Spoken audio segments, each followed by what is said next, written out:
Magandang umaga sa inyong lahat. Ako si Eunice, isang museum researcher mula sa Botany and National Herbarium Division. Sa pagdiriwang ng Earth Month, nais kong ibahagi sa inyo isa sa mga paborito kong tinitignan tuwing gallery monitoring.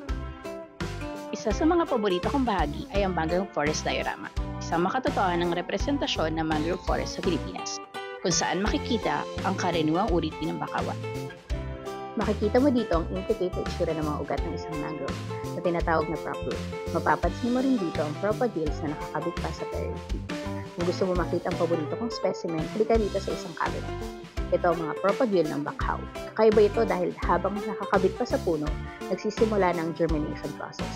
Gustong-gusto ko itong tinitignan at pinagmamasdan, lalo na't bihira na ako nakakapunta sa mismong bakawanan. Sa tuwing pinagmamasdan ko ito, naaalala ko ang kahalagahan ng ecosystem. Isa sa pinakamalapit na bakawanan sa Metro Manila ay ang Las Piñas Parañaque Wetland Park, isang Ramsar site at bahagi ng Expanded National Integrated Protected Area System. Isa ito sa mga research sites ko. Maraming inaanod at natatambak na basura at malamok doon.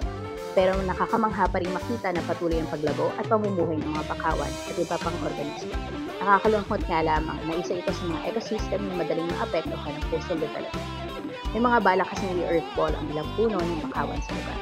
Pero dahil sa komplikado nitong root system, hindi natin tiyak kung mabubuhay pa ang mga ito sa bagong pagtatabi.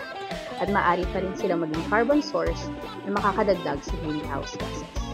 Ngayong Earth Month, pakiisa tayo sa pagsulong sa pagprotekta sa last coastal frontier ng Metro Manila. Para mas maunawaan at makilala mo pa sila, halika, punta ka dito sa NMA. Bukas kami araw-araw, 9 a.m. to 6 p.m. Halika!